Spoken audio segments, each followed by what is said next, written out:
So I want to get through a couple of questions here, and then we'll look to wrap things up. Adam, this first question, it dropped in during your segment, but it is open to all of our panelists. And Adam, what is the monthly breakdown of federal securities filings, and how does that compare when you look at years prior? Yeah, sure. Thanks, Andy, and thanks for the question.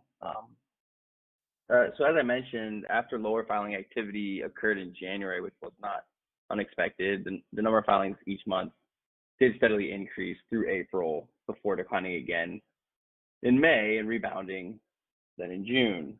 So filing activity within that period actually fluctuated pretty heavily in the first half of the year, with both the lowest being January and the highest being April of the monthly totals of core filings, that being the highest compared to all the last 3 years.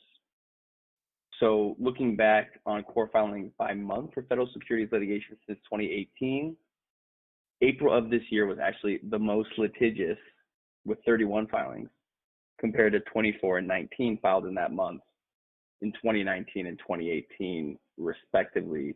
And now this peak in April was influenced by those 11 similar securities class actions brought.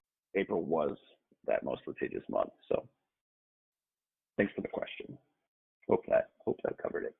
No, thank you so much, Adam. And Ryan, this next question for yourself, it relates to the best practices that you were discussing here. And to ask during the best practices segment, just a quick question about how could a director or maybe a company document efforts to consider and adapt to rapidly shifting public health crises. So any COVID-related feedback that you'd be able to give there, COVID-related best practices when it comes to documenting efforts to adapt and to rapidly handle this health crisis, and indeed even in a post-COVID world, any best practices that you'd be able to share there? Yeah, thanks, Andy. And I think that the best practice for documenting your efforts, again, is in your board meeting minutes. In particular context to the COVID pandemic, let's say you have a situation where one of your business units is affected by the total trend in cases or from month to month.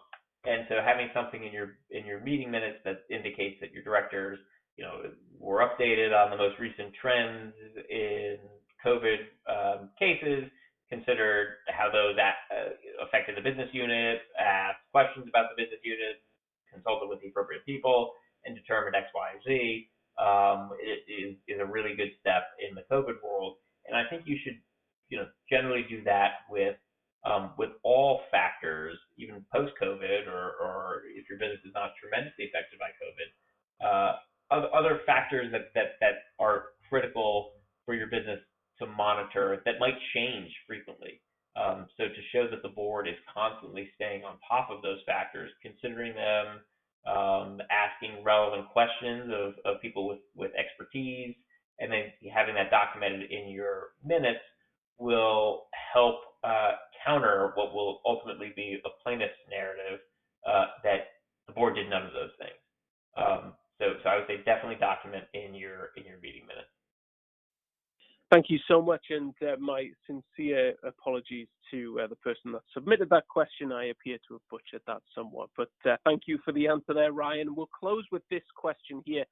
Adriana, it was for yourself, and it's just asking for a forward look here. Could you perhaps share any predictions on how the trends that you specifically mentioned will change or perhaps even continue in the next couple of months? So that was a question for yourself. If any of our other panelists want to chime in, more than welcome to do so. But Adriana, perhaps we'll start with yourself. Yes, thanks, Andy. I expect the claims regarding COVID-19 related misrepresentations to continue until there is a decision rendered on the existing claims. And I say that because in normal securities class actions and relying on prior case law, as I mentioned, often generic or boilerplate risk disclosures and safety disclosures are inactionable. And therefore, I think it will be exciting developments in the securities class action space to see, particularly, for example, in the Zoom litigations and the Carnival and Norwegian Cruise Line litigations, how the courts view the merits of those cases, given that the claims disclosures, and yet we saw real impact on customers and shareholders as a result of the misrepresentations or lack of disclosures regarding certain risks related to privacy, and in the other cases, virus or pandemic level contagion. Moreover, I think that we should expect to see continued enforcement by the SEC. It's fairly impressive how quickly they got those at least 5 enforcement actions out within the first couple months of the COVID pandemic. I expect to see more cases.